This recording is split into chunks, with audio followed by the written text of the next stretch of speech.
And boom, just like that, it's Thursday night, and you know what that means. It's party time. Get your beers or drinks up in the air, and cheers with us, the Video Bros. I'm Bobby Munson, the man beside me, the man with the angelic voice, Papa Smokes.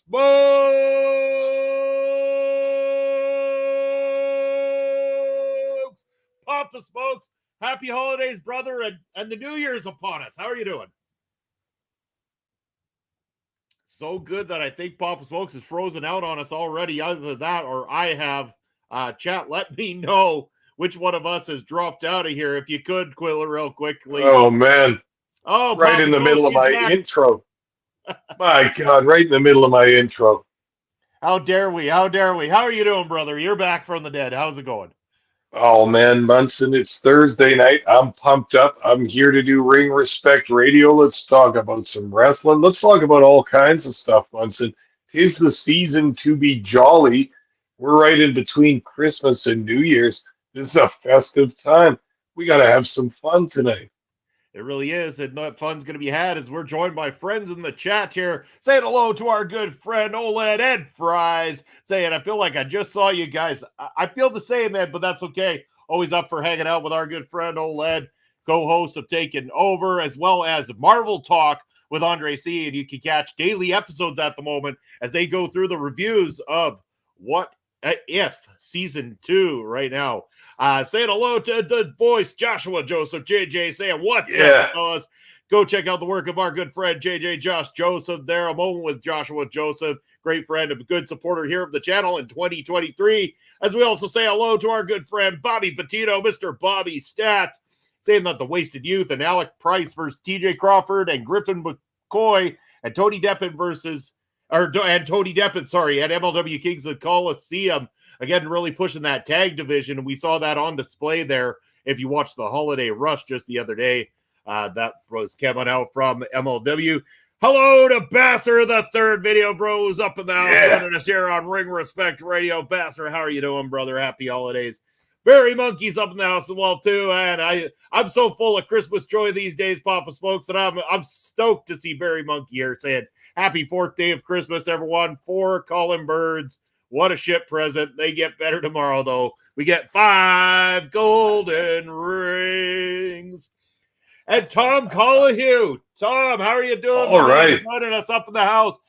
Tom's the host of Spoiler Warning. Go over to his YouTube channel right now. Follow him along. Tom also was with me on Mark Talks Wrestling on Christmas Day, Papa Smokes, as I got destroyed in wrestling trivia. As much as I do the hosting here on our channel, I got schooled. But Tom Collahue and Lauren Goodnight there on Mark Talks Wrestling's great big wrestling trivia show just the other day is Tom coming in saying Zelina Vega signs a new deal with the WWE. And I saw that news. That's huge for the WWE, huge for Zelina Vega as well, too. Zelina's fantastic. Wouldn't you agree, Papa Smokes? Yeah, I think so, too. I remember her from back in the TNA days as Rosita. She was just young. She was just starting out then, not so good in the ring yet, but she had the look, and you knew she could be marketable to a company at some point. Look what happened. Speaking of marketable, how about this guy? Totally marketable. It's our good friend BDJ up in the house. Yeah. Happy holidays, BDJ. Right. Brother, how are you doing? Tom saying, good. Do you have a nice Christmas? My Christmas rocked and rolled there, Tom. I had plenty of drinks, plenty of turkey, plenty of stuff, and all the goods. And the big fat man, he came along. He gave the wife and I a nice movie pass card and everything like that. Everything we wanted. We were treated like absolute royalty. And Bobby saying that MLW Radio could use Bobby Stats and the Video Bros as part of the relaunch of MLW Radio. I kind of am agreeing with our friend Bobby Stats here. I think they could use some Video Bros in their life. I like Bobby Stats' idea there. Let's make a team and make an impact in MLW. That'd be sweet. That would be sweet. Very Monkey saying, and grizzled young veterans are all TNA. Well, for one set of tapings at least. Yeah. Big news as well, too. The grizzled young veterans in TNA. Hey, maybe once will lead to more. You never know, Barry. We'll see how it goes with the relaunch of TNA. And that's another big thing for 2023 is that announcement. The big announcement that TNA is going to be returning in 2024. And you can't spell marketing without M-A-R-K. That is true, BDJ. You are on fire, my friend.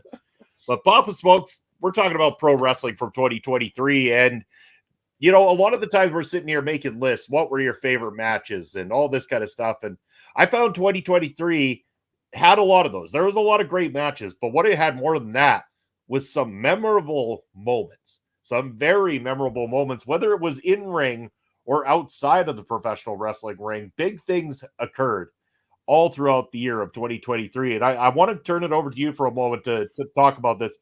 See what some of the ones that stood out for you initially were for 2023.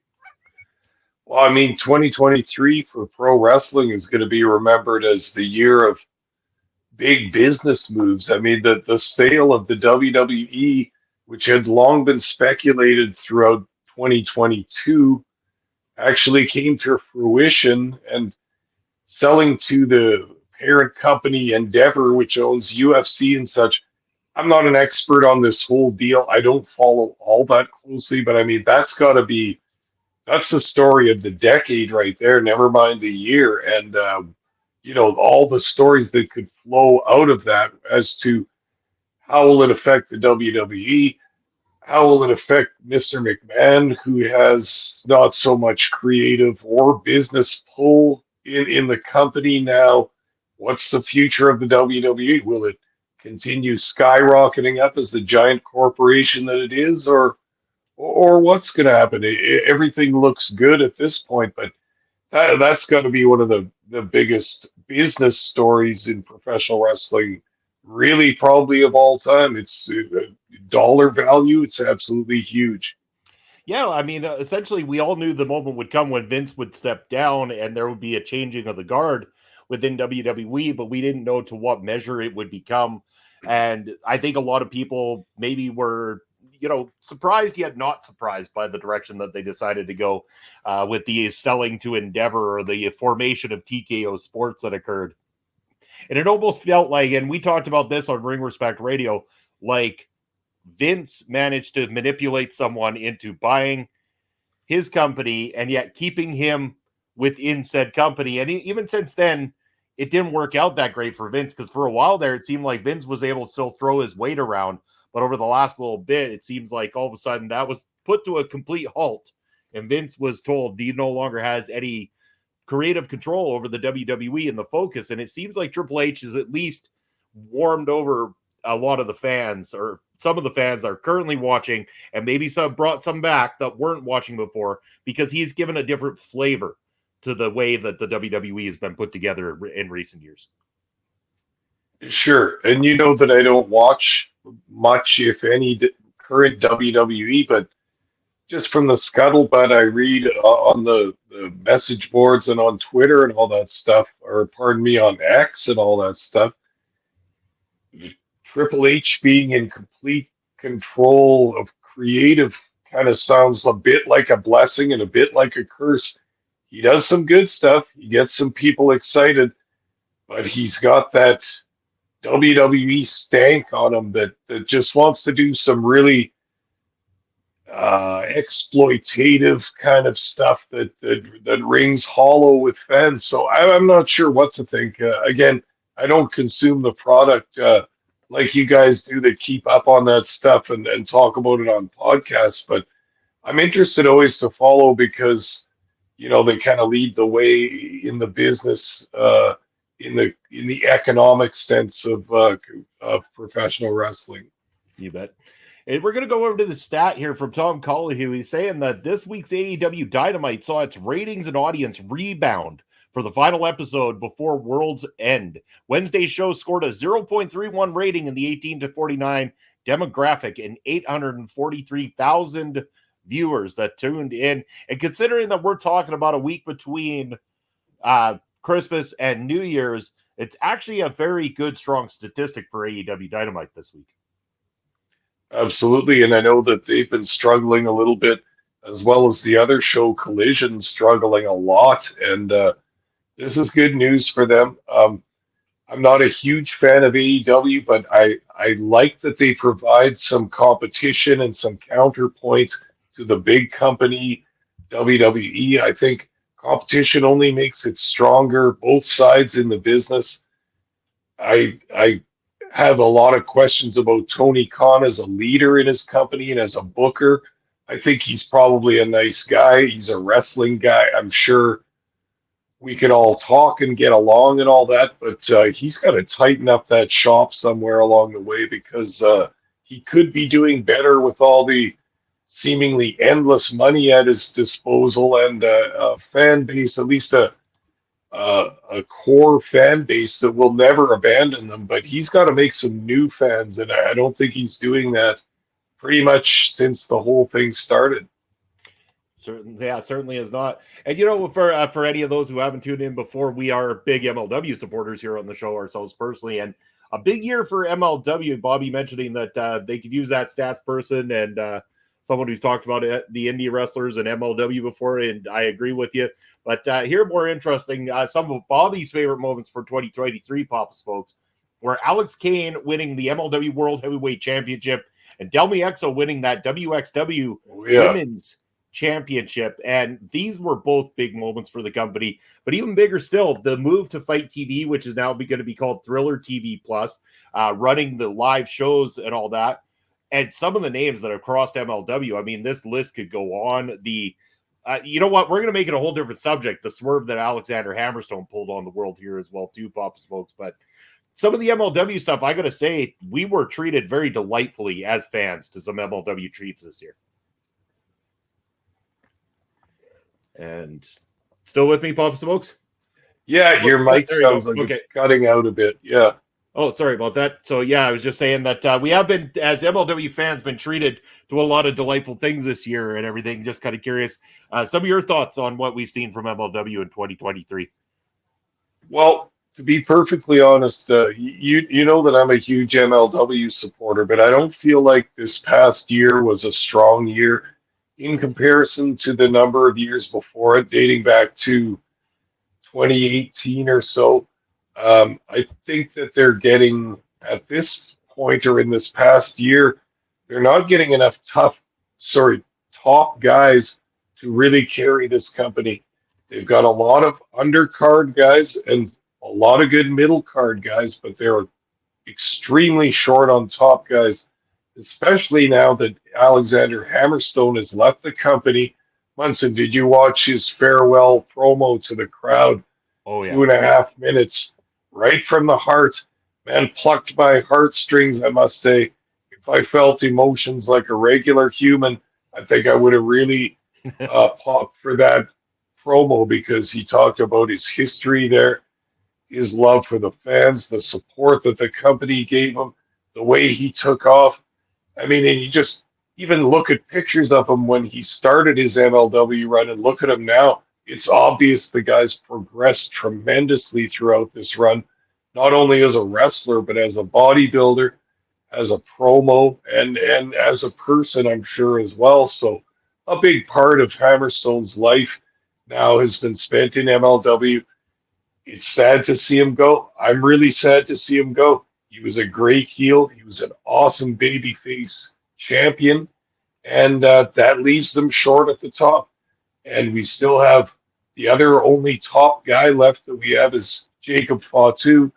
And as we've seen now, they're going to try and find top of the card guys for him. Now we've seen the latest one is going to be Matt Riddle, fresh off of being fired in WWE. He's going to make a little run in MLW. That's nice to see.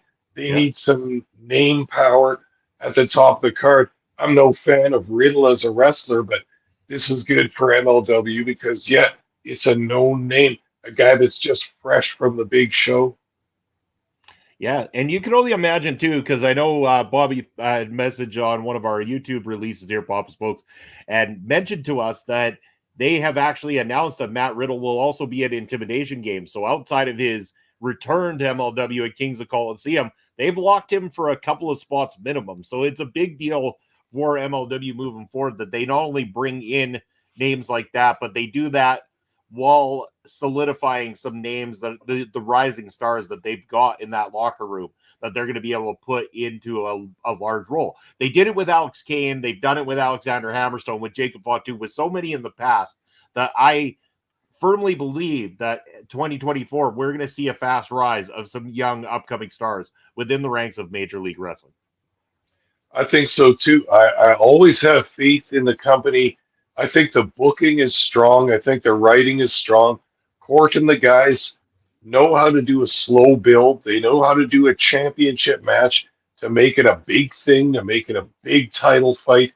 They don't let the guys touch each other for months and months and months before there's going to be a big match. I like this. I respect this. But the only thing is I think they're having trouble attracting talent now. And I'm worried that that's because they're getting a reputation for not being the best and easiest company to work for sometimes. I'm sorry if I'm spreading a rumor here or anything like that, but we've all seen some of these videos of wrestlers saying, I don't know what's going on. No one's talked to me. My contract is about to expire. Am I just done here? I don't know. You know what I'm talking about, Munson. We saw a bunch of these guys that have put out statements and videos like that. And I think it scares some talent away sometimes. And I hope that's not true. And I want the guys, I stand behind the boys in wrestling all the time. I want the wrestlers to have good, solid, transparent, honest places to work. And I hope MLW is one of them.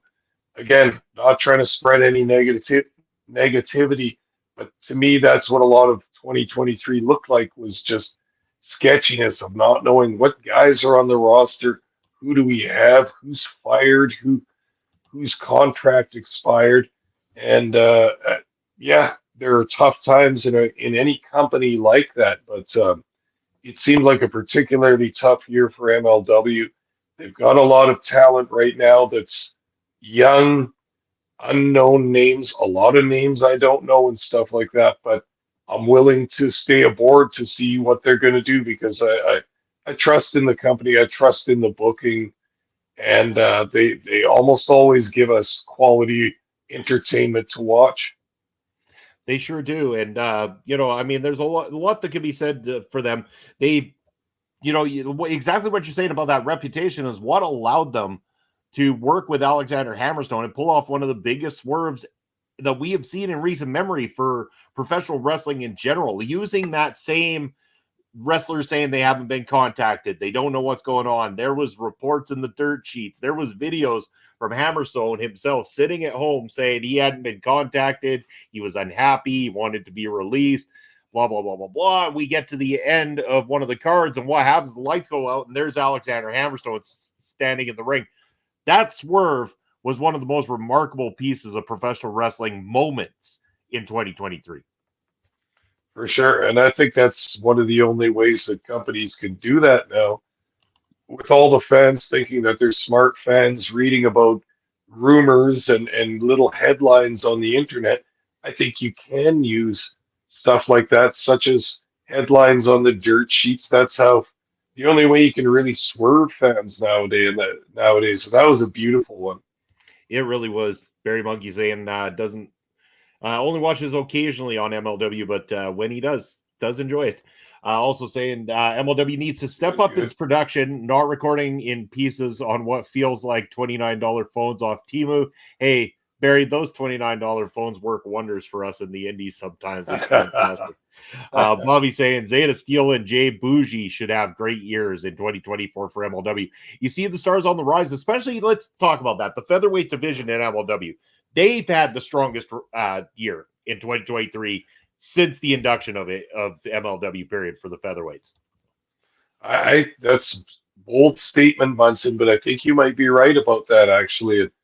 How many times over the past 2 years have we called for the rise of the featherweights division in MLW since they announced it? You remember the very early days, all they had was Holodead and one or two other lady wrestlers. They had some matches, but they didn't have a roster and they didn't have a ladies division. They didn't have a belt and a champion yet. But man, it picked up once they had a legit ladies star such as Taya Valkyrie to be the first champion. And then they could bring up some of the challengers that they had in mind, such as Delmi Exo. And boom. Once it got its tires rolling around, this division started taking off. And I think that's a great statement that you made. That was probably the best division. We never hear too much about the middleweight division or a national open weight. It's the featherweight division that's actually had the kind of some sauce around the championship this year. Yeah, exactly. And to Bobby's testament here, they showcased Yara James, Maki Ito, Janai Kai, Ava Everett, a bunch of names we had not necessarily Yep. heard or known of, but now we really do. And they have made, fans out of me for sure. I look at that list of names and all four of them made an impact on me in 2023 enough that I'll pay attention to their matches going in 2024. Not to mention, I always liked the influx of lucha talent every so often. We saw the some of the multi-woman matches, which were quite well done with some of the masked lady luchadors, and that was some good stuff as well. I'd welcome a return of them. I can't wait. 2024, I think, is going to be a great year for MLW, great year for wrestling. And let's talk about the big thing when it comes to MLW. Now, just recently announced, MLW has settled out of court when it comes to the lawsuit with World Wrestling Entertainment. They didn't want to go into discovery. Some sort of sum of money has been enough for Court Bauer to say, okay, let's settle. It's enough money that apparently he's gone around telling people that there will be more money available for the company in terms of the bookings, of the production, everything like that in 2024. We don't know what that sum is, but all things considered, if that sum is enough to bring MLW even up another notch, then again, I commend Court Bauer for sticking to his guns and not bowing when he could have. He went after the big guys as a little guy for quite some time. And in the end, he got what he thought was enough of settlement out of this. Yeah, no, isn't that wild, Munson? And you and I have discussed this pending lawsuit a number of times on this podcast over the past year or so since it's kind of been out there. And I have to laugh, man. I listened to or I read all the tweets on X of all the WWE marks who just constantly said, "Oh, who do these bums in MLW think they are? They'll never get a cent off Vince, and they don't got any pull to get anything done with Vince's lawyers and all the rest of it." Oh yeah, look what happened. And this is what we were hoping would happen, Munson. I didn't want there to be a big, long, expensive trial. That wasn't going to benefit Court Bauer in any way because he can't battle the money machine that is WWE. But guess what, man? They changed ownership. They want to tie up the loose ends. They want to cut off the dead branches and get rid of some of the business annoyances that are involved in their company. Yeah, I'm sure they don't make a huge deal about this lawsuit. Yeah, they know they could probably squash it, but like you say, they don't want it in open court because some of their business dealings are going to come out in discovery. That's what they don't want. So that's why big corporations, excuse me, will settle out of court with a smaller company just to make them go away. And just like he said, I hope that this lines the coffers at least a little bit of MLW so we get some more product and some more production and some talent can get paid more money and there can be more guaranteed money or contracted talent to strengthen this company to give us all better independent wrestling out there on TV. You bet. Barry Monkey now coming in saying an iPhone for recording things. Funny story, Barry. We use an iPhone and a Samsung down at ringside at Prairie Pro Wrestling. They are absolutely divine. They work just great, my friend. Bobby liked the return of Richard Holiday at MLW's One Shot.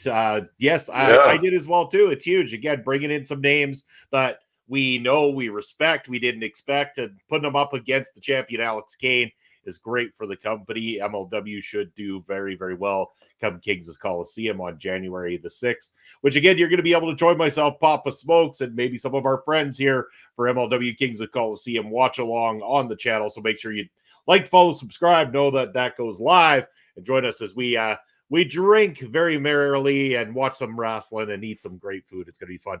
Tom's coming in saying that Tony Khan expects the Devil Revelations at AEW World's End House of Wrestling. So yeah, the Devil Revelations. Apparently, I was told the changing of the titles, the Ring of Honor's changed titles. Samoa Joe made a deal with the Devil and is now taking those belts off of MJF. Could we only suspect what the internet's suspecting, Papa Smokes, that clearly Adam Cole has been behind that Devil mask this entire time? Or what are your thoughts? I know you don't watch a lot of AEW, but curious to know if you got any speculation on this. Yeah, I mean, I gotta think it's somebody that's close to MJF. I mean, just like in the world of crime, you don't wear a mask unless you're attacking somebody who knows who you are, right?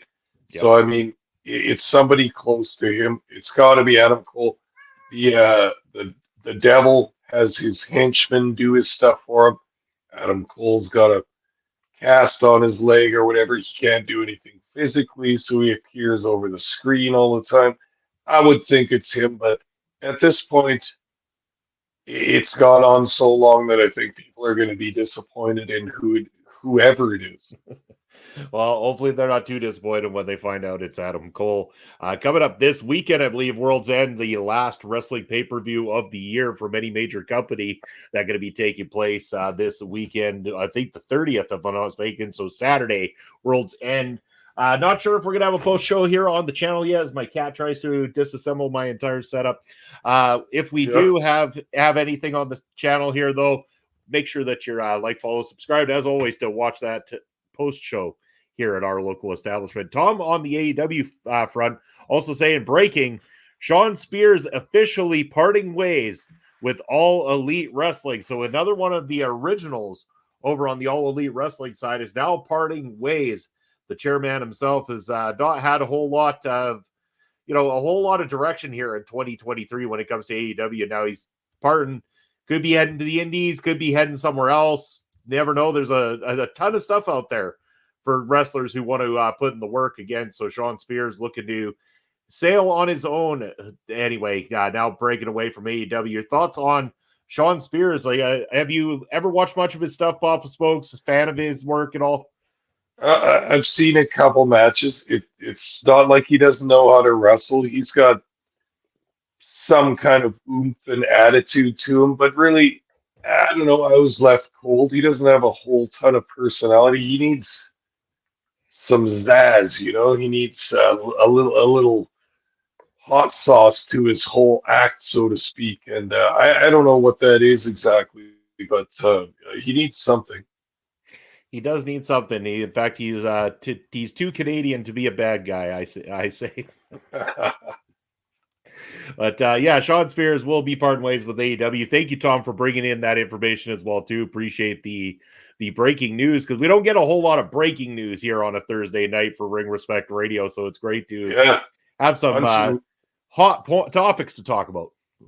We need one of those little sound effects with a little beep, beep, beep, beep, beep, beep, beep, the little news coming over the news wire there.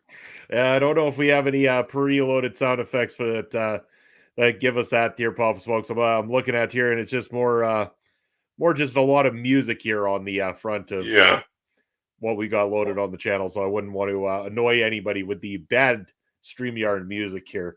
I know my ticker kind of broke the bank, so I guess I can't hope for too much. Well, again, we'll get back. We'll pull in some more coins so we can update tickers and all sorts of things for 2024. Bobby saying Jedi Kai winning the MLW Featherweight Championship was great, and working relationship between MLW, New Japan Pro Wrestling, CMLL, and Tokyo Joshi Pro Wrestling. They've been bringing in some fantastic names. Absolutely fantastic names. Ones I had never heard of, ones that I want to see more of, ones that left a lasting impact, and that's why Fusion, my friends, they fuse all these different styles of wrestling, all these different companies together, and come up with a product that we can all enjoy. Maybe there's something on there that I'm not a fan of, that Papa Smokes is not a fan of, but that's okay, because guess what? For every one thing we're not a fan of, everything else we are a fan of. So it really evens itself out when it comes to the MLW front.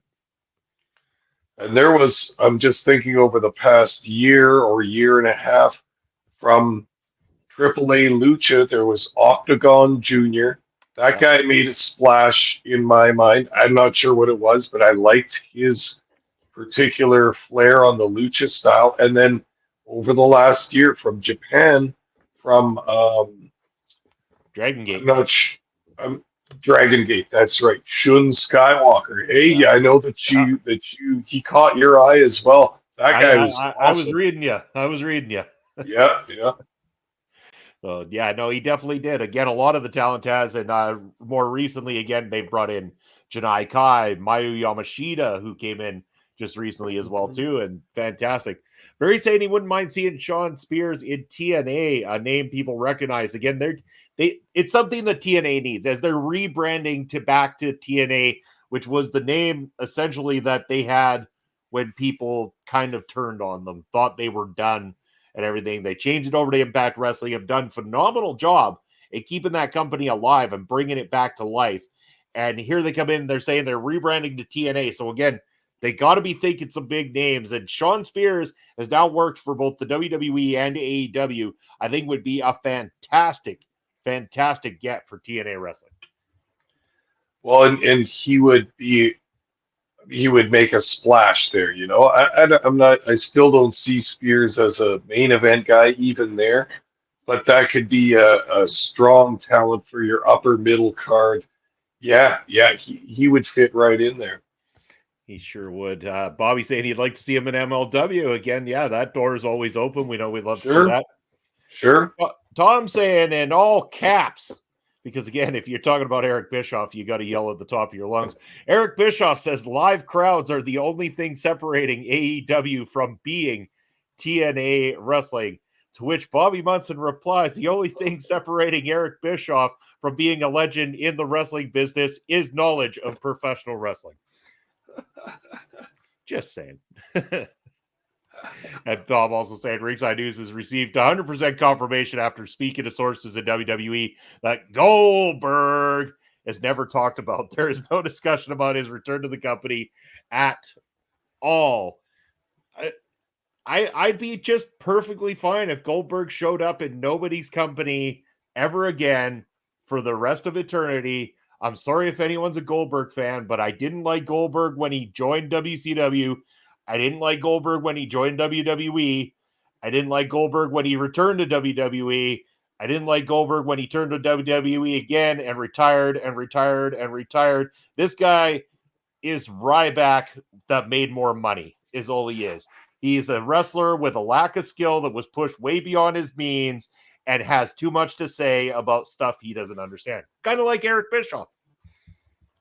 Well, Munson, harsh words. I can't disagree, but wow, that's quite the body slam. But the only thing about Goldberg is that it's not like he's got a lot of wrestling skill or a lot of wrestling knowledge or anything like that. But because of how he was booked in the past, because of how he looks, because of his massive frame and intensity, there's always that possibility of one more match. You know what I mean? Because he hardly has to do anything in any of his matches anyway. So he knows that if some company wants or needs a short, big match, wants one of their heels smashed through the mat, or wants a babyface, or whatever this match might be, Goldberg can come out, spear, jackknife someone, and it'll sell tickets probably still, right? Like his legend was pretty deep.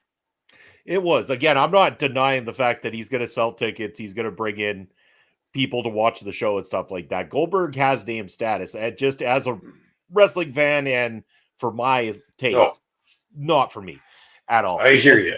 Yeah, I hear you. As Barry going back to the TNA front, saying that TNA has been hinting at bringing back Team Canada faction. Spears would be ideal for that. Not a bad idea. Again, Shawn Spears being from Canada here, he would be able to lead up a faction like that and would be a good look for TNA. But apparently Goldberg is the devil. Well, we could take that more than one way. I mean, we could say that Goldberg is the devil because, he ruined Bret Hart's career, or we could say that somehow that the devil for AEW has managed to take Goldberg underneath that mask and make him look, a good 100 pounds, 110 pounds. So thinner, smaller, less tall. It happens. Tom saying Monsoor recently revealed that he had backstage issues with his coworkers during his 2019 Super Showdown Premium Live event. The 28-year-old who joined the WWE in 2018 competed in his home country. And again, that was Monsoor from Saudi Arabia. He had been signed by the WWE after a tryout there in Saudi. They made a big deal out of this. Recently released from the company, has now been showing up on the independent scene. This kid's got a good look. I'll say Papa Smokes. I don't know if you're too familiar with his looks, or with his work so far, but I think from what I have seen of Monsoor so far, there is potential in this kid with the right direction. And I think working the independent scene after having gone through the WWE system so far, I think will be beneficial to Monsoor's progression as a wrestler. Yeah, there's not too much I can say about this. I did see either the whole match or maybe just the highlights of the match where he first came out of one of those big shows in Saudi Arabia. They booked him with a win over a good talent. I can't remember who it was, The Miz or somebody like that. And I thought he looked good. He looks like an awesome baby face. He's a handsome guy. He's not totally huge. He's got a good physique. He looks like he's fast and technical, like perfect for a baby face, especially in the world of just the world as it is now. It's very international. It's good to have a few faces that look different than the typical North American wrestler. I thought he showed a lot of promise as a sort of new age baby face in the world of WWE today. He really did, yeah, and I thought there was a lot of promise there. As Bobby also mentioning that it'd be great to have him have a chance in MLW again. Looking for, I think the WWE names, especially for an MLW audience, really boost MLW. Those names help MLW in a big way. And again, even Mansoor having not been a massive a massive WWE name, the fact of the matter is that the audience that currently watches MLW might talk to some friends like you and I do, Papa Smokes, say, hey guys, look, we got this card coming up. You might recognize this dude or so. We can use that and bring other eyes in. Hey, here's someone you might know. Let's see what they do over here. And we tend to sit down with, 6, 8 people watching these programs who've seen somebody that they recognize, but then go on to see what we talk about on a regular basis. The excitement of some of the up-and-comers, the names you haven't heard of, the Alex Canes of the world, the Jay Bougies, the Mr. Thomases, the names they haven't heard yet, but are going to make a huge splash in the world of professional wrestling. For sure. And just every company gets a rub from having big name guys from big companies. It never lasts forever. You hope you can stay in the big leagues for 10, 12, 15 years, but the fact is most people don't. Most people make it for 2 years. If you last 2 years in the WWE, that's decent, man. Like that's not bad. Not everybody gets a 10-year run like all the superstars that we know from TV. So yeah, and every company gets a rub from having those guys, including Prairie Pro Wrestling Munson. We just had Amir Jordan on a show this past year, and look at the little tickle that all the fans got from that. That's a guy that's been performing on WWE, NXT UK. God, that's a lot of acronyms all strung together there, but he's been active on their TV for the past year and a half, something like that. People know his name, people recognize his face, and boom, here he is coming through Saskatoon playing for Prairie Pro Wrestling. It just goes to show that people in the business know each other. Anyone that's in the professional wrestling business almost at any level, you will know people that know people that know people in various positions, and it's crazy the few degrees of separation it takes sometimes for a WWE superstar of the recent past to come to your local promotion or the promotion you like watching on YouTube or on TV. And what a thrill, man. And it's a boost for any company. It would be. Going over to this one, Calvin Tankman, world championship, or is the world champion in Deadlock Pro Wrestling. Good for heavyweight hustle. All Going right. over and winning some gold. So congrats to the Calvin Tankman, another person to watch for in 2024. We're talking that this is the best and the worst of 2023 here tonight, Papa Spokes, and it wouldn't Uh-oh. be. I'm not going to go down the lane of the insufferable things that I've done to you in the past, like making you watch the Firefly Funhouse matchup. I'm not going to torture you, my man. Although this one might tug at the heartstrings a little bit, because a part of having such a great year in 2023 was a year in 2023 where we lost a lot of big names in the world of professional wrestling. And I want to go over this list here. I'm going to mention the names first, Papa Spokes, and then we can talk about them as well. And when I brought up this list that somebody brought to me, and anyone in the comments, let me know if I missed anyone. There's one on this list I didn't even know about that I'm familiar with. So I'm going to talk about that in a minute. But of course, Bray Wyatt, massive to the wrestling community. When you're going old school, we lost Terry Funk this year. Jay Briscoe, I forgot, landed within this year as well, too, if I'm not mistaken. The Iron Sheik, man, we lost the Iron Sheik in 2023. Superstar Billy Graham, Bushwhacker Butch. We lost Darren Drozdoff, the Draws, Lanny Poffo, Jerry Jarrett. Again, many of these became topics for us here on Ring Respect Radio as we paid homage to the names. We also lost Mantar. And here's the one that shocked me is WXW Germany wrestling legend and someone who had been around on this planet for only 40 years, Papa Smokes. As of November 23, the world lost Absolute Andy from WXW there at the age of 40. I did not know about that one. Horrible. It missed me, but absolutely the whole list, I got to say, my heart goes out to their families and everybody that, knew them on a personal level. But what a list of names of absolute legends, and a couple of those names on there far too young to have passed away, period. And so it goes with professional wrestling. I mean, my God, the 40 and 50 club is far too large for wrestling.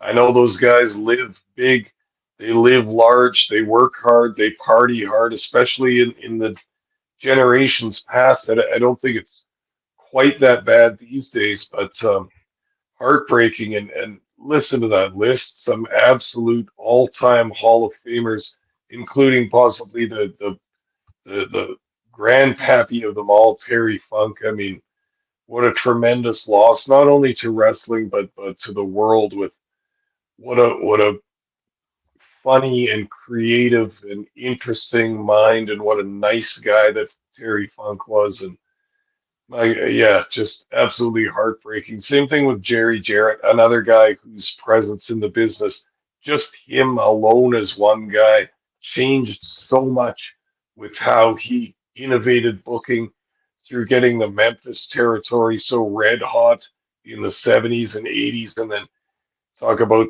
rebranding to TNA. That was the guy that got that company going. That's a major wrestling company in the US and Canada that's still around to this day, 20 years after he started it, and isn't involved anymore. So, I mean, guys that left their mark heavily on professional wrestling, so sad to see them go, but everybody's got to go at some time. You bet. Nezad saying rest in peace to each and every one of them. And again, like I don't know how I missed this Absolute Andy one. And again, not many people might be as familiar with Absolute Andy unless you followed some of his stuff from WXW Germany. But it shocked me because I had done a lot of writing articles, about WXW. I'd watched a lot of Absolute Andy's matchups. I believe he was one of the ones that we watched when I had us go over a couple of the WXW, and that was one of the standouts too. He was a heavy hitting sort of a guy. He was a tough dude. He always brought out his best in WXW and worked with a lot of great names. And man, I just it threw me off. I knew the list was tough to look at to begin with because we had lost a lot of names that I recognized. But when I saw that on there, I kind of choked a little bit, Papa Smokes, because I did not expect it. I'm sorry I did miss that announcement on the 23rd then. And, my heart goes out to his family as well, too. 40 years old. I mean, he's right at my age. He's the same age as me, Pop Smokes. And when I hear that stuff, it kind of scares the shit out of me, to be honest. Yeah, no, dude, wait till you hit 50, man. Like, just anything's on the table after that. But 40, way too young to go, man. Just uh, uh, heartbreaking. I don't know what happened, and I'm not going to pry or anything like that, but 40 is too young to go. It sure is. But you know what? I don't want to leave Ring Respect Radio on a sad note here, Papa Smokes. So we're going to get back to the better stuff of Yeah, 2023. I yeah. mean, at least this next one we could say might be divisive, whether you thought it was the best of 2023 or the worst of 2023. We're going to take the most controversial best and worst of 2023 moment right here. And we're going to talk about CM Punk, someone we don't talk about a lot here on Ring Respect Radio. But as you see on the graphic for tonight's show, I've got him on there. He's wearing a adults table t-shirt there because, you know, he wants to be at the adults table when it comes to his version of hanging out and doing professional wrestling. Whether you like CM Punk or not, let's not deny the fact that CM Punk puts eyes on a product. He did it for AEW, and he's currently also doing it for WWE. What parts did you miss there, Papa Smokes? As I see, I lost you. Oh, pretty much everything. It pisses me off, Munson, because I pay for the extra for the good internet here, and that still happens at least once per podcast. That's nonsense. We got to talk to those Sastel goons there so they see what's going on. But yeah, mentioning about the most divisive moment would be from CM Punk, and whether people like him or not, he's put eyes on whatever company he is with, whether it was AEW or with the WWE. And despite what you think about him and his way of dealing with things backstage, he walked right on over to the WWE, and that particular moment on screen has become the most watched video for the WWE on social media, on YouTube, everything like that. Groundbreaking in so many ways. But oh, come on, Ed. I know you don't want to hear any more CM Punk talk. Ed, see it. I'm not trying to see, I'm not trying to stir any pots here, my man, but I wouldn't be a wrap up of 2023 without mentioning that CM Punk was the most controversial figure, but also brought the most eyes to the prize at the same time. Well, it's weird because Punk made his return to wrestling with AEW. That return in Chicago was very well done. And wow, what a reaction. I didn't really know what the fans were going to do either. I know Punk was a absolutely massive star with the WWE. I was never too much of a fan. I didn't dislike him either. He never really like struck home with me. But that return for AEW in Chicago was massive. But after all the bullshit that happened in AEW with his year-long run there or whatever, including the injury that he was out and all that, when he's just rolled over to WWE after this and returned there, I feel like a lot of fans, for them, that was his return to wrestling. Like I don't think that a lot of WWE people are even really following what happens with AEW. It sort of felt like a lot of those fans didn't know that he had had a run, or kind of considered it just with a smaller, inconsequential company. Like now, it's kind of feeling like this is his return to wrestling in WWE, and the fans can't get enough of it. I honestly can't believe what a huge splash he's made. It's like he never went away, except he needed to go away for a bit so they would miss him. But now he's back, and damn, what a return! The guy's got the wrestling world around his little finger. Yeah. Absence made the heart grow fonder, at least for some. Apparently not for For Ed Fries, though, sure. because he'd rather talk about Jay White than talk about CM Punk. Well, okay, let's talk about Jay White for a moment there, Ed. Sure. Let's talk about that massive six-pack and that talented wrestler that you get to see week in, week out on the AEW show that I know you're so fond of, my friend. We should just get Ed in here. We could get him to rant on CM Punk and Jay White here for a I little love bit. an Ed rant anytime. Yeah, I haven't But seen a good Ed rant in a while. We should fire one of those up here one of these days. you have to get him mad, I think. I mean, speaking of Ed rants, we know he went off on Billy Corgan one time. Let's talk about Billy Corgan and the craziness of the NWA, because that just sparked that for me. And let's talk about, first, he says he's reviving the territories. Haven't really seen anything come of that. Then he says he's got how many national TV deals? Look who decided to hop on screen here with us, Papa Smokes. Hold on, we got to fix the way we've got the setup going here. To let Ed come on in. Hey Ed, how's it going? Oh, Hello. it's not going to remain silent any longer. No, not at all. We're getting ready to record some Marvel talk. I figured I'd stop in and chit chat with you guys because I'm sitting here in the comments. Hell yeah. Oh, perfect. What are your true thoughts on everybody talking about CM Punk in 2023? So here's the thing. We're rewarding a boy. Let's truly be honest with this. We're rewarding the biggest man-child in professional sports with all of this praise and adulation for seriously just being so miserable that he can't get along with his coworkers. Bobby, Papa Smokes, imagine being at your job and having somebody punch their coworker in the face, walk out of their job, and then be praised for coming back to their old job that they went to because they punched the other guy in the face. That doesn't happen in society, but yet it's wrestling and it's great.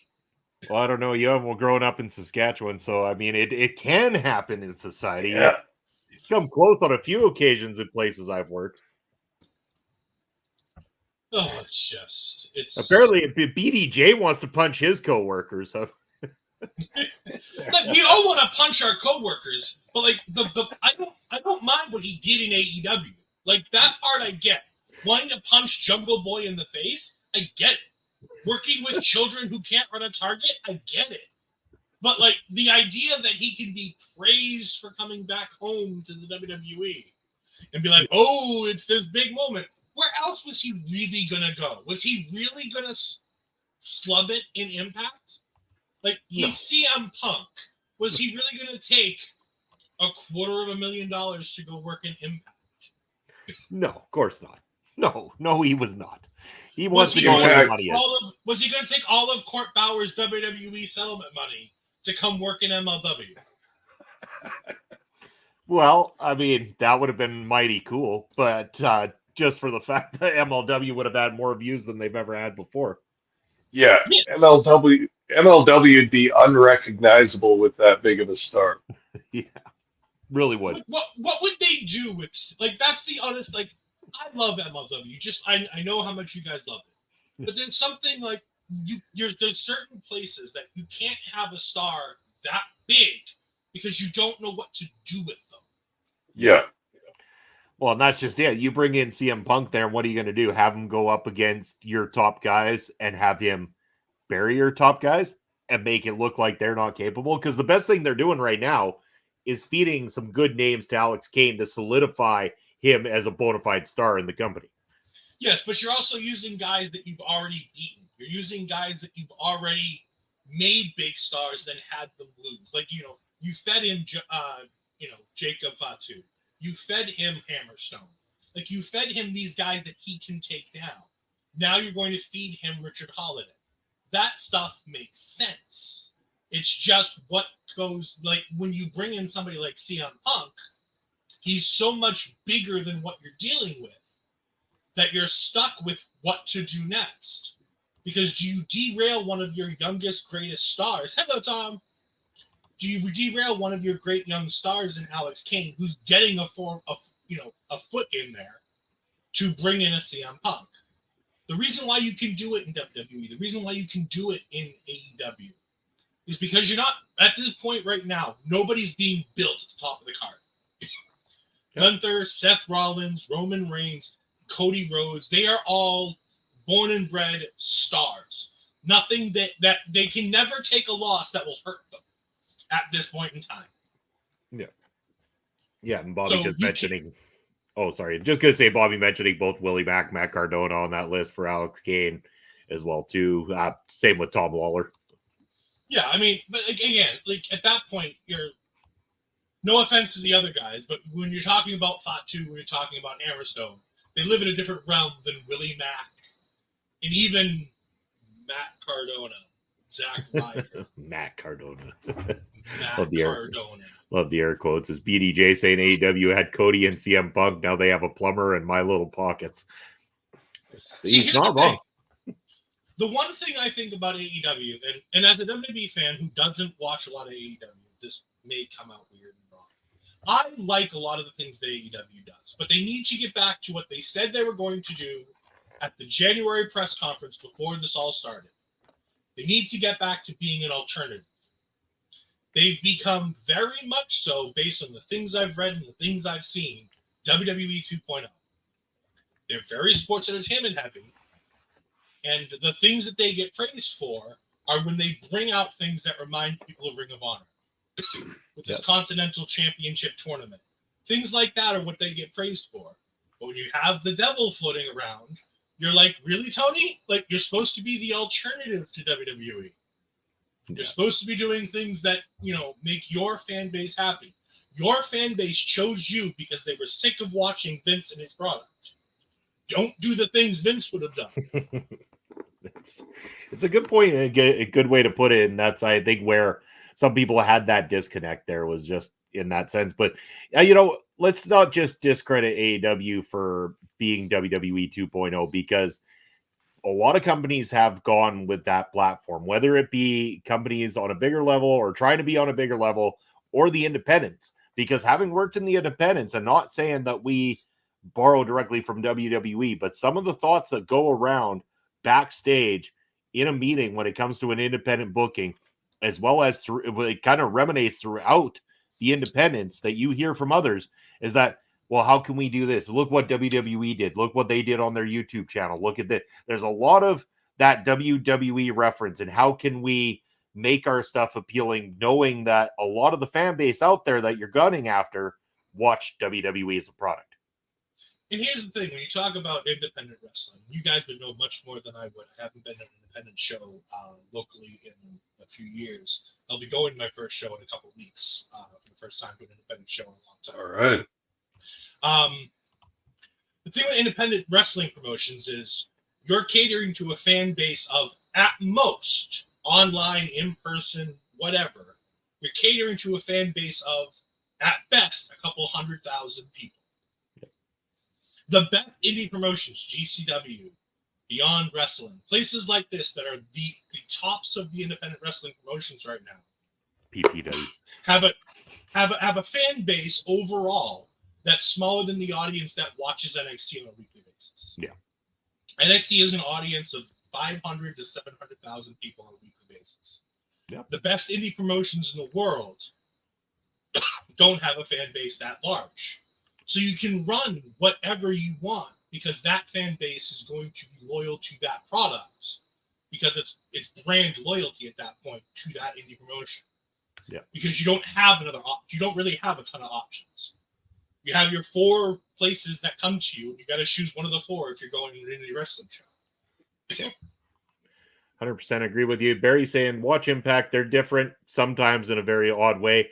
Again, that's sometimes what I've seen too. Impact once in a while has things I'm not big on, but overall, they do a pretty decent job in terms of being an alternative at times. Impact tries to be the alternative. They do. Oh boy, are they willing to take a shot? They truly are. But yeah, I mean, either way, I want to see a lot of these companies succeed in the new year and everything like that too, because I don't want to see them go away. I want competition in professional wrestling, because it forces other companies to have to think differently and try different. The more wrestling companies that go under, the worse things are for everybody else. Yeah, if AEW fails, it will only make WWE a worse product. When Vince bought WCW, things didn't get better; they got worse. Yes, 100%. There was. Hell yeah! The reason why when Monday Night Wars were what they were is because, 1, the numbers were being counted 50 million times because people were flipping back and forth between channel to channel to channel. And 2, because people at that time didn't ingest media the same way they do now. You had to make a choice. You either watched Raw or you watched Nitro. Or you were lucky and you had 2 televisions, a parent who didn't care, and you taped the one you weren't watching live. But you had to essentially make a choice. In this day and age, almost none of us consume television on a live basis. Nope. So the live numbers that we all sit here and argue about every week. Nothing. Because it's the live plus sevens and the streaming numbers that are really the most important numbers, because that's how 70% of us watch television. Yeah. I watch my NXT. I don't get counted as a number because I watch NXT via Hulu. Because I don't have terrestrial cable anymore. So wait, so those numbers aren't counted with the standard numbers of what you're saying. So like, because it's not cable television. I can't confirm or deny. When I went to radio school and I learned how Nielsen numbers were collected, and by the way, that is the biggest piece of garbage that you've ever heard of if you ever figured out how those numbers are calculated. So what the old way of Nielsen numbers were is that there was a series of people that would be asked to tell them what they watched that week. And they would tell them the programs they watched. And they would multiply that in your area times X number, depending on how many people that live in that area. And that's how they get the thousands of people that watched. Because there's no actual way to track. Either that or you had a box on your TV that fed data directly to the Nielsen people. But the Nielsen numbers are so far. So what you're saying is that for years, not everybody was given the proper information necessarily. It's the same thing with streaming numbers. Like, nobody actually knows, other than the streaming companies, how many people watch whatever. It's the reason why YouTube is such a good thing, because it gives you an accurate number to how many times a video has been viewed. It tells you, to an extent, it's better than anything else. True. Why do you think the streaming companies in the latest deals made sure that they kept their numbers private? Okay, that's fair. So. When actors and writers were asking for compensation for streaming platforms for how many times a show got put on there, all of the streaming platforms said, we're not telling you how many subscribers we have, and we're not telling you how many people view each individual show. Because they don't want to pay people equivalently to how many times the shows get viewed. And the numbers we get are numbers that are scraped off of, numbers that are scraped off of the floor. Sounds like the World Titan Federation's numbers for how many were in the building at one shot. Anyway, I saw Papa Smokes at it. I think you had something you wanted to say there. No. I was just going to say, I remember the old days of the Nielsen ratings. They used to mail you in snail mail, like a paper form that you would fill out kind of thing. And you had to say what channels you were watching, put it back in a envelope, put a stamp on it, and mail it back to them. How many people do you think went through with all that at that time? Yeah, and that's how ratings were determined for a long time. Like, it's crazy. Yeah. Now, granted, things get easier as technology's gotten easier. And the method I'm talking about was when I was going to college 20 years ago. So, again, grain of salt with everything I'm saying, that one, I remember it correctly, and two, the last 20 years has probably changed, like Papa Smoke says, with doing it by snail mail at one point. Well, see, and I'm shocked that Papa Smokes was advanced to snail mail, because I was assuming he was still using pigeon carrier when they were sending those Nielsen ratings out. So, very funny, Munson. Very funny. I had to burn you one last time in 2023 here, Papa Smokes. How. Sure. Papa Smokes, I got a question for you. You've watched wrestling, especially in the indies, for a long time. How many times has a masked wrestler gimmick, where they had like a masked wrestler with a group of people, how many times has that actually worked? Like, been a productive way to do a story? Oh boy, it's certainly been done a lot of times, but how many times has it worked? It's a tough one. It's a real tough one. I was going to say, like, if anybody's going to remember some of the bigger ones from the days that are before the 90s, going back from Sting and Flair with the Black Scorpion and back. Well, you're talking about a masked wrestler that comes out of a faction as a mystery. I'll the devil type thing, a storyline that has somebody at the top, and they have like masked vigilantes that work for them. Yeah, kind of like the Aces and Eights and a few other famous factions from the. I don't think it works too much, man. I really don't. But damn near every wrestling company is going to give it their shot, thinking, "Yep, we're going to make it work." No, Oh. they didn't. Bobby, did it work with Mustafa Ali's group in WWE? No. They're ridiculed for a reason. There's a reason why Dijak on Twitter consistently says, "Don't bring up Retribution." Everyone wants to forget Retribution even existed, and so does What Mustafa were they- Ali, who's finding a new home on the independent scene right now. Oh, I can't wait for him to come to Boston. Can't wait. What were they like? Slapjack and Ballsack or so, or what the hell were their names again? Slapjack, Mace, T-Bar. Oh, T-Bar. Mustafa Ali had his own name. T-Bar. And then the girls were Retaliation and what was Mercedes Martinez? Because they only said her name once, and then she said, "This gimmick sucks. I'm out of here." Do we blame her at the same time? No, but it was one of the reasons why she left the company. So you're saying T-Bar wasn't one of the girls? No, T-Bar is magic. T-Bar is magic. That could have been Lita at one point, I think. No, let's not talk about that kind of T-Bar. You got mean Papa Smokes out here tonight. He's being a That's not mean. It's realistic. She was rocking the T-Bar pretty promiscuously at some point. We don't know what she likes and don't like, but we should leave that one alone. Unmaskings in wrestling. No, they didn't work. That was the moral of the story is what it comes down to. Well, no, unless you were Kane, because who can't remember when the Big Red Machine pulled off that mask and we went, son of a bitch, he's not actually burned. They tried though.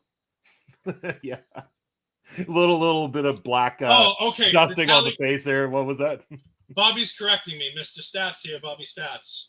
That Reckoning was Mia Yim, so then Retaliation was indeed Mercedes Martinez. Okay. So it was Reckoning there for that. I got all the rest. I know all the rest. I still call Shane Hayes Slapjack because I think it's so much funny. I've heard it a couple times coming from you, at least anyway. But what can you do? Yeah, during the ROH show when I was having to review TM61. Yeah. Or TMDK, as they're called now. Oh, there's too many names to remember. That's the thing. When everybody switches, when they go back and forth, it's hard to keep a balance and know exactly where it is or what's going on. I struggle. Well, I just like Shane. I just like Slapjack as opposed to Shane. Like, wouldn't you just love to just keep calling a wrestler Slapjack on commentary on TKO? It'd be hard to resist. It'd be fun. Love it. Even if he changed his name, we'd want to call him Slapjack because it's fun. I agree. So, gentlemen, is there anything else 2023? Anything that we missed that we want to chat about? Yeah, sorry. Go ahead. I'm sorry, guys. I wanted to tie something together. Ed, you wanted to talk about Jay White and Munson. You teased about maybe our favorite matches of the year. I'm going to say that my favorite match of this past year was shockingly on AEW, and it was FTR versus Jay White and Juice Robinson, the 2 out of 3 falls, hour-long match from Calgary. That was some good shit, man. That was some 80s Jim Crockett tag team wrestling right there. Loved that match. Watched it twice. Yeah. I mean, for all the things I say about Jay White, and trust me, I say a whole lot of things about Jay White. Sure I've never taken away from his in-ring talent. The ability in the ring, you can't complain about. He's one of the most talented wrestlers in the world. He's a charisma vacuum. He speaks and the entire room goes silent. But he's one of the most talented wrestlers in the. And I love saying this in front of Tom, who's somewhere here lurking, whose favorite wrestler in the world is Jay White, which is part of the reason for this whole joke is because of Tom. I used to joke with him about how Jay White's not good. And somehow it took on a life of its own. It really has. It carried well through 2023, actually. I know that Tom was with me on stream on a Sunday there as we were joking about Jay White potentially going to WWE and giving you 2 days of Jay White there. And but as Papa Smoke said, that match with FTR is great. And one of the most overlooked things in that whole matchup, let's talk about Juice Robinson for a minute. I think Juice Robinson goes heavily overlooked for a wrestler in today's society. And I think unfairly as well, too, because I personally like Juice Robinson's work. Yeah, I think Juice is fantastic. I've seen Juice work twice in person at Ring of Honor shows when I was going to Ring of Honor shows in Lowell throughout the years. And my favorite one was him and Dalton Castle wrestling against LIJ. And that night it was Evil and Sonata. Okay. And I mean, it's just, those four guys are fantastic together. And when you think that, like, Juice has this weird energy to him, and you never know what you're going to get from him. But when you pair him with Dalton Castle, it's just energy and charisma on another level. Because you've already got Dalton, who just oozes everything that is great and cool with professional wrestling, in my mind. He's just this character that just doesn't care. Hasn't changed, won't change, doesn't care. And then you've got Juice, which is just this multifaceted character that can be in NXT, he can want to save the world and be Daniel Bryan before Daniel Bryan got big. Or he can go to New Japan and Ring of Honor and be this Macho Man style, baby face who just goes out there and has the tassels and the robe and does the cool stuff. Or he can be this badass that he is right now with the Bullet Club Gold over in AEW. And they all work. And they all do something because he embodies this personality in himself and in others that's just unshakable. I agree. Well said. Yeah. Let's go to this real quickly. Bobby saying that his favorite match in NXT this year was Tiffany Stratton versus Becky Lynch, and in MLW was Alex Kane versus Tom Lawler. I will say that I preferred Kane and Hammerstone only because of the moment for Alex Kane more than anything. His match with Tom Lawler was an absolute banger. So not going to deny that one deserves to be in the question. But Ed, being the expert on screen when it comes to NXT, does Tiffany and Becky stand out as one of the top matches from NXT for 2023? Yeah, I mean, it stands out. It's not my top match. I'm widely hot take considered. I think Becky Lynch is vastly overrated in her wrestling. You're in okay company here. She's the fourth most talented fourth horsewoman, and it's not even close. That being said, her and Tiffany put on a fantastic match there. I mean, it brought Tiffany to a new level.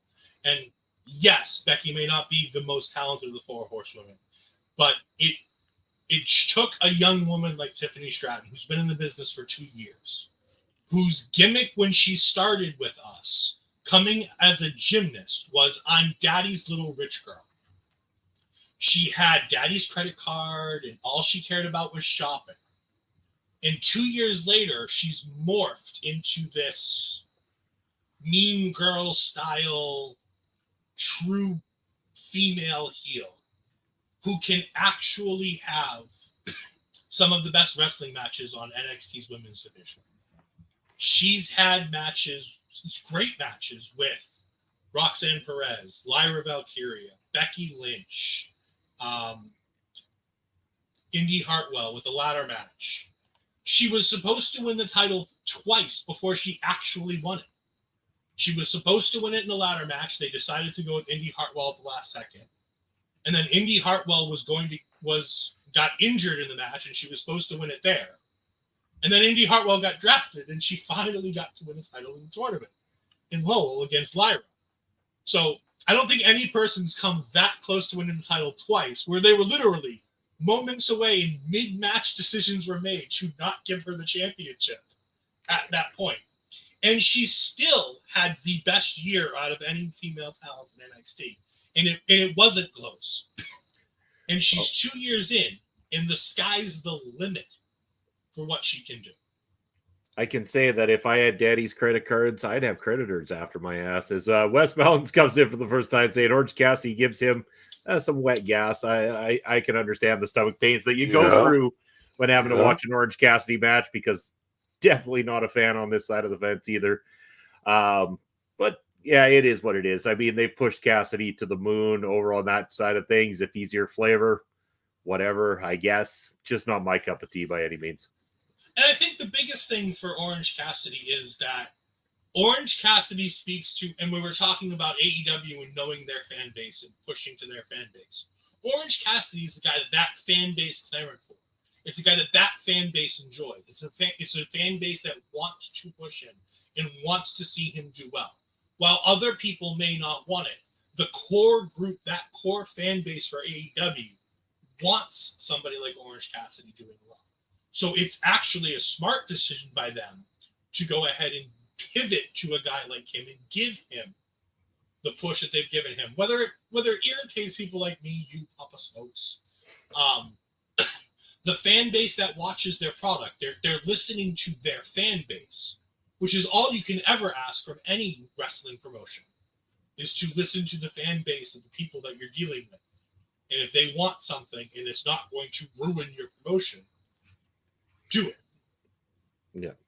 Bobby saying Nikita Lyons returning in NXT was great for 2023. Followed up by Barry saying forget matches in NXT. The best NXT thing in 2023 so by far was the Stone family Thanksgiving dinner with special guest Von Wagner. As I see we're torturing you at this point, Ed. No, so Barry has this sick fascination with the character that is Von Wagner. And Von Wagner is by no means a good thing for NXT. But Barry gets this twisted kink out of watching the horror that is Von Wagner. And I mean, it's Von Wagner, something else. All right, I believe that we officially got our start to a rant here. No, not even close. I think Von's great. I think he tries real hard. I think he's got an ounce of talent, and if they can somehow figure out what package to put that in, they sure as hell haven't yet. They got everybody going for a while there with the big thing that was on his head when he was a child and the removal of that. They got the emotional resonance that they wanted, and the fans were going with it. And NXT went too hard, too fast, and stared him to hell with the stairs from Braun Breaker. Kind of broke everything. But I'm going to let you guys finish up this show. Okay. Have a wonderful rest of 2023, guys, and I will join you hopefully sometime in 2024. For sure. But before you go, Ed, let's drop that ticker down below for you and let the people know what you got coming up here, what you're working on here tonight even. You can find me on EdFries12584. You can find me on Twitch, where I simulcast all of my live content with our local establishment at twitch.tv/EdFries2002. You can go ahead and also see my gaming content when I game over there. Tonight, we will be recording 2 episodes because we were unable to record last night. 2 episodes of Marvel's What If that will be dropping on the YouTube channel later on this evening, and one of them will be dropping early in the morning tomorrow. We're talking about a brand new original character created by the Marvels Entertainment that's never been in a comic book at all. What If has a first-time character that's never been seen. It is a Native American character who's never been seen at all whatsoever. So it's an interesting episode to talk about. So we're going to talk about that. We're also going to talk about what if Hela found the 10 rings. So a little Thor versus Shang-Chi stuff going on. So it's going to be fun. Awesome. Can't wait to watch that. Everybody make sure you check it out. Marvel Talk with Ed Fries as well as Andre C. And Ed, thank you as always for dropping in.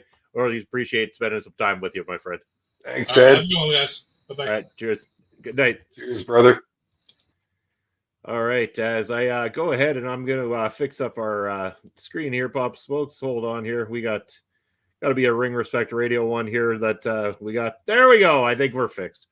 Hold on. All right. We'll get back to our game here. But yeah, great to have Ed come along. And I got to ask Papa Smokes, 2023, we've talked a lot about what's happened. I know that Wes Mountains here, who's coming in for the first time, thank you for joining us, is saying that why does AEW and WWE still try tournaments in 2023 when they'll never be able to recreate the GOAT tournament, Mabel winning the King of the Ring? You are a sadistic human being there, Wes Mountains. But yes, King Mabel was a great thing of the 1990s. Bobby, I wonder if Bobby's agreeing with that. Bobby, big fan of King Mabel, possibly there as well too. But gotta ask Papa Smokes, anything else that we didn't cover tonight that you wanted to talk about before we wrap up? I don't think so. We talked about some of the big news in the major wrestling companies. Well, really what's on my mind as we turn the calendar to the next year is PPW, baby. It was a great year in 2023. Kept up some momentum, got some more momentum, got some gigantic crowds, which we had never seen before. This opens it up for 2024. I can't even imagine what's going to happen. I know that the fans are hot for more. We got all kinds of talent knocking on the door that want to perform with PPW. It's good times. We've got lots of talent to choose from. We got lots of great matches to make and a whole ton of fans and beer with which we can all enjoy these shows. Man, I'm looking forward to it, Munson. Can't wait, Papa Smokes. It's going to be a fantastic year for Prairie Pro Wrestling for us here at our local establishment as well, too. We know that the channel's been doing great over the last year, and we're going to see some more great things in 2024. Guarantee you that, including more great things. Ring Respect Radio. What do we got coming up, Papa Smokes? Well, we've got a trip through the territories coming at you in 2024. That's going to be talking all about the territories and who was in charge of them, who were the big names in them. That's coming up. We've got our watch-alongs there for MLW still coming up on the channel. On January the 18th is the return of What the Fuck Do We Know About Wrestling Pub Trivia Night here on Ring Respect Radio, and so much more as always, Papa Smokes.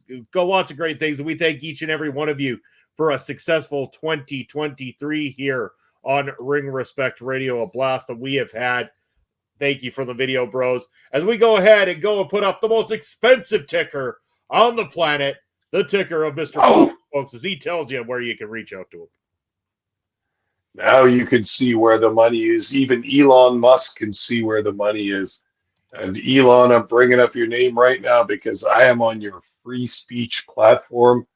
No tinfoil hats necessary. I'm on X at smokes_Papa. You can also catch me on Twitch, the latest of the nudist channels that are out there, which I am at Papa_Smokes_. You know, Munson, we should be streaming on Twitch just with the black bars instead of clothing. Don't you think that get our viewership up a little bit? Ring Respect Radio goes with the artistic nudity in 2024. Thanks to our good friends over at Twitch. But yes, in the meantime and in between time, before we go with black bars and artistic nudity, there's my ticker down below where you can reach out to myself, Bobby Munson. I've got a lot of great things going on, including this show here, Ring Respect Radio, on Thursday nights, as well as Point of View on Sundays, where you, the fans, get to direct the topic of conversation.